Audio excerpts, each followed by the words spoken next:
the kids to eat some healthy foods as school approaches. Yeah, and some of us go back to school tomorrow. Joining us this morning, Chef Marshall O'Brien, of course, and Laura Metzger, president of the Minnesota School Nutrition Association and director of food and nutrition for West Tonka Public Schools, correct? Well Correct. done, That is That's a a huge mouthful. title. She's wearing many hats. I would have seen that on a business card. That's fantastic. Thank you for joining us. Thanks for having us. So talk a little bit about helping students make good choices about going through the cafeteria. There's been lots of changes to Sure. the menu, we know, schools across the country recently. Yes. Yeah, we've had some changes within definitely the last 5 years, and actually every year for the last 5 years we've had changes going from white grains to whole grains. A lot of cafeterias are using fresh fruits and vegetables instead of mostly canned and frozen now. So nice. Oh, it's wonderful. Schools are going more with local produce and local meat. Are And these some examples here yes, of what you yep, bring in? yep, definitely. Yep, the produce is actually from the farmers market yesterday, and we do that in school. We get produce from farmers, and we use whole chicken now instead of using the slop that was previously used in past decades. I And- remember the turkey We slab. have this term slab. I love the Yes. turkey slab. Yeah, so I know it wasn't good for me though, we but use I it, loved it. yeah, we julienne, we chop the chicken, and it just makes it much better on the tray. As you can see, it's a beautiful presentation for the kids. So for currently schools in the metro, for elementary students specifically, because I'd say those are arguably the ones that eat the most school lunches, what's the calorie count? What are you going for? What are you trying to get them towards?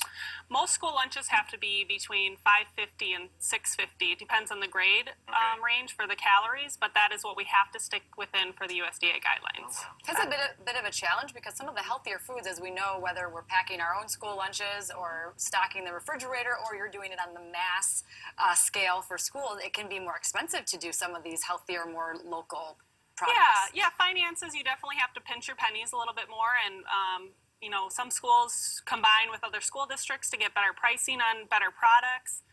But sticking within the calorie range is actually pretty easy when you look at all the fruits and vegetables that the kids can take, when you're looking at the fresh.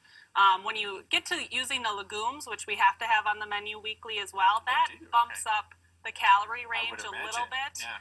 But it's good for the kids, and that's why we do it. So we make it work. And you're going to help us with making those good choices. That's the key. The kid can go through the lunch line, and now there's a lot more good choices, but you got to talk to them about it at home, too. Absolutely. And to Laura's point, school lunch has really evolved now where they're recognizing the opportunity to help kids thrive. You can feed kids or you can nourish kids. And I mean, really kudos to Laura and MSNA because they're starting to understand that. And again, you're dealing with large organizations that have been doing things the way they've been doing it. And just like with parents, they've been doing it the way they have. And MSNA and Laura at West Tonka, they're now educating and supporting the parents to say, hey, you can have foods that are whole grain rich and vibrantly colored vegetables because the studies show that those are the kinds of foods that are going to help kids focus better, have less aggressive behavior, have more consistent energy, and that there's a benefit to everyone, from the parents to the students to the teachers. Well, it's all about learning from each other because let's face it, Rome wasn't built in a day. So Right, this exactly. can take the course of like, I learned something else new. I didn't know I could use this. Just like we've talked in our other segments, I mean, we've learned how to eat a certain way over the last 4 decades, and now we're relearning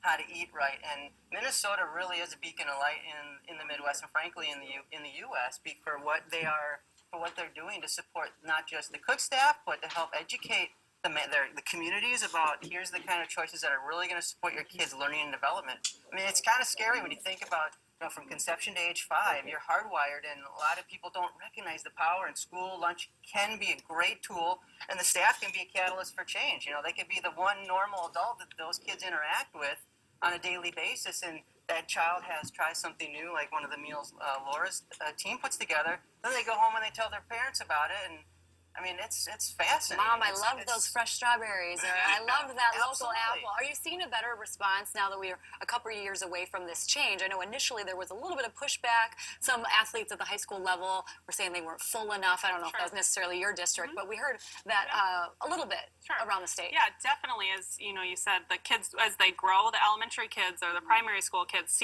this is just what they expect for lunch every single day. The older kids are starting to grow and expect this to see on their lunch tray every single day. So there's definitely been a transition period, but I think we're getting into the point where kids expect to see this, and this is what lunch looks like. And if we didn't have this as the beautiful fruits and vegetables and the whole grains, they might question it. So that's good. We're getting to a positive point.